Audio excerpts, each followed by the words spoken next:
जगत गुरु रामानंदाचार्य स्वामी रामभद्राचार्य महाराज के 75वें जन्म दिवस की वर्षगांठ पर अमृत महोत्सव का आयोजन राम की नगरी अयोध्या में किया जा रहा है। कल यानी 14 जनवरी से 22 जनवरी तक ये अमृत महोत्सव मनाया जाएगा, जिसकी जानकारी पत्रकार वार्ता के दौरान जगत गुरु रामानंदाचार्य स्वामी रामभद्राचार्य महाराज के उत्तराधिकारी राम आचार्य चंद्रदास ने संपूर्ण कार्यक्रम के बारे में जानकारी दी। वहीं उत्तराधिकारी आचार्य रामचंद्र दास ने बताया कि इस अमृत महोत्सव का आयोजन अयोध्या स्थित भक्तमाल की बगिया में निर्मित विशाल यज्ञशाला में 108 कुंडलीय यज्ञ का आयोजन किया जाएगा। साथ ही साथ 1200 ब्राह्मण के सहयोग से हवन किया जाएगा। राम मंदिर के उद्घाटन के अवसर पर यज्ञ की पूर्ण आहुति होगी। उन्होंने यह भी बताया कि रामानंदाचार्य स्वामी रामभद्राचार्य जी महाराज की कथा का आनंद भी भक्तगण ले सकेंगे।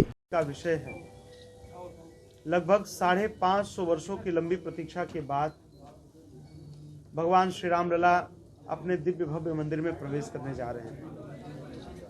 ये कोई सामान्य कालखंड नहीं होता है। ना जाने कितनी पीढ़ियां इस आशा, इस विश्वास को, इस प्रतीक्षा को लेकर चली गई कि कब हम अपने आराध्य को दिव्य भव्य मंदिर में देखेंगे। वह सौभाग्य वर्तमान की पीढ़ी को मिल रहा है। माननीय सर्वोच्च न्यायालय के द्वारा दिए गए आधार पर भगवान श्री राम लला का दिव्य भव्य मंदिर बनकर तैयार हो चुका है और आज से कुछ ही दिनों बाद 22 जनवरी को भगवान श्री राम लला अपने दिव्य भव्य मंदिर में प्रवेश करने जा रहे हैं। ये प्रत्येक हिंदू समाज के लिए और भारत के लिए ये गौरव का विषय है, प्रसन्नता का विषय है, हर्ष का विषय है। एक संयोग की प्रेरणा कहें या राम लला की योजना कहें, आप सब जानते हैं राम मंदिर के इस आंदोलन में लाखों हिंदुओं ने अपनी प्राणाहुति दी। लेकिन उसी में एक विषय, जब यह मुकदमा रामलला का माननीय उच्च न्यायालय के समक्ष आया और उच्च न्यायालय ने पूज्य संतों को आमंत्रित किया कि तार्किक आधार पर, हिंदू धर्म के ग्रंथों के आधार पर हम कैसे सिद्ध करेंगे कि यह विवादित भूमि रामलला की जन्मभूमि है। और उस समय इस हिंदू समाज के गौरव सार्वभौम जगत गुरु पद्म विभूषण जगत गुरु रामानंदाचार्य पूज्यपाद स्वामी श्री रामभद्राचार्य जी महाराज, जो कि मेरे गुरुदेव हैं, उन्होंने माननीय उच्च न्यायालय के समक्ष अनेक अकाट्य साक्ष्य दिए थे, जिसको माननीय उच्च न्यायालय ने भी स्वीकारा और अंत में सर्वोच्च न्यायालय ने भी अपने निर्णय में उसको कोट किया है। ये हम सब जानते हैं, सर्व जग विदित है। ये तो ये रामलला की योजना ही कह सकते हैं कि पिछले वर्ष पूज्य गुरुदेव का जब 74वां जन्मोत्सव सालासर में था तो वहीं पर योजना बनी और अनायास हम सबके मन में प्रेरणा आई कि अगला जो उत्सव है, अमृत महोत्सव है, वो श्री अयोध्या धाम में हो। यह तिथि लगभग 1 वर्ष पूर्व तय हो चुकी थी, 14 से 22 जनवरी की, और फिर संयोग का क्रम रहा, रामलला की कृपा रही। राम जी का स्वभाव है, राम सदा सेवक रुचि राखी। राम जी अपने भक्तों की रुचि की रक्षा करते हैं। रामलला ने अपने साथ ही कि जब मैं दिव्य भव्य मंदिर में प्रवेश कर रहा हूं तो मेरे इस युग के जो सबसे बड़े भक्त हैं, ऐसे पूज्यपाद गुरुदेव का अमृत महोत्सव भी उन्होंने अयोध्या में मनाने की योजना बनाई। और आज अमृत महोत्सव का इतना दिव्य भव्य आयोजन हो रहा है, ये आप सब देख पा रहे हैं।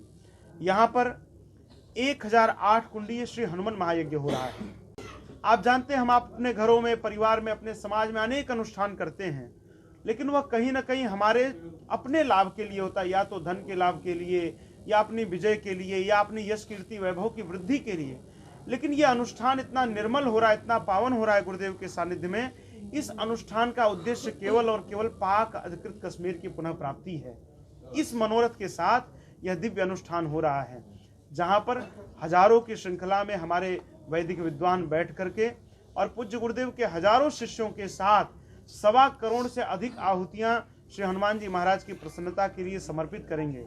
गुरुदेव का ऐसा भाव है कि जब हनुमान जी महाराज बिना बीजा के लंका में जाकर जानकी जी की सुधि लेकर आ सकते हैं, तो प्रत्येक भारतवासी बिना बीजा के पाक अधिकृत कश्मीर जा सके, इसी मनोरथ के साथ यह यज्ञ हो रहा है।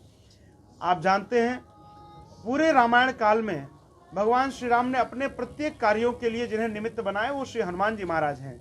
ये अयोध्या की धरा है। यहाँ जब भगवान वनवास काल से लौट कर आए तो उन्होंने भरत जी से एक बात कही, जो हम सब जानते हैं। उन्होंने इसी अयोध्या में कहा कि भरत तो उऋण हो सकता हूँ, लेकिन हनुमान जी महाराज के उपकारों से उऋण नहीं हो सकता।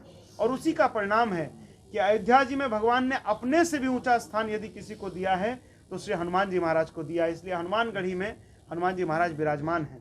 तो उन हनुमान जी महाराज के लिए अयोध्या जी में यह अनुष्ठान होना हमें लगता है कि अपने आप में बहुत ही हर्ष और बहुत ही प्रसन्नता का विषय है। ऐसी दिव्य आध्यात्मिक अलौकिक अनुभूतियां होंगी जिसकी हम कल्पना नहीं कर सकते हैं। और मेरा ऐसा विश्वास है कि जिस समय आहुतियां पड़ेंगी और उस समय का जो वातावरण होगा, अपने आप में मनुष्य की बात तो छोड़िए, वहां का पाषाण भी पुलकित हो जाएगा। मेरा ऐसा विश्वास है। उसके साथ ही यहाँ पर गुरुदेव ने 20 वर्ष पूर्व इसी अयोध्या की धरा में कहा था कि जब तक श्री राम लला का मंदिर नहीं बनता है तब तक मैं अयोध्या में श्री राम कथा नहीं करूंगा।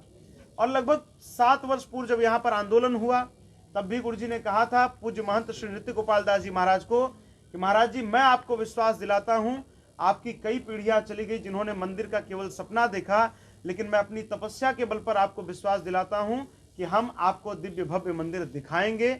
और उनका वचन ये सिद्ध होने जा रहा है। तो यह एक प्रकार से संकल्प पूर्ति महोत्सव भी है। आप जानते हैं पूज्य गुरुदेव श्री राम कथा के संपूर्ण जगत में एक विश्वस्त वक्ता के रूप में जाने जाते हैं। तो पूज्य गुरुदेव के मुखारविंद से श्री राम कथा भी आयोजित होगी। एक भव्य रामायण मंडपम का निर्माण हुआ है जिसमें लगभग 40,000 से अधिक श्रोता एक साथ बैठकर राम कथा का रसपान कर सकते हैं। उसके साथ ही आप जानते हैं ये पूज्य गुरुदेव के 75वें वर्ष पर यह अमृत महोत्सव मनाया जा रहा है। 75 वर्ष का कार्यकाल सामान्य नहीं होता है, बहुत लंबा कार्यकाल होता है। अभी हमने 1 वर्ष पूर्व देश का अमृत महोत्सव मनाया। गुरुदेव का जीवन बहुआयामी रहा, चाहे राजनीतिक जगत के लोग हों, चाहे आध्यात्मिक जगत के लोग हों, चाहे सांस्कृतिक जगत के लोग हों, सबसे उनके संबंध रहे हैं। इस नाते देश भर के जो उनकी विचारधारा का समर्थन करते हैं, ऐसे तमाम राजनीतिक विभूतियों के उपस्थिति होने के हमें अनुमान है। उसके साथ ही देश भर से अनेक पूज्य संतगण यहाँ पर पधार रहे हैं, जैसे पूज्य स्वामी रामदेव जी महाराज, पूज्य श्री श्री रविशंकर जी महाराज, पूज्य संत श्री मोरारी बापू जी, दीदी माँ रितंभरा जी, किनका नाम ले सभी हमारे लिए अत्यंत महत्वपूर्ण हैं। सबकी उपस्थिति यहाँ होनी है।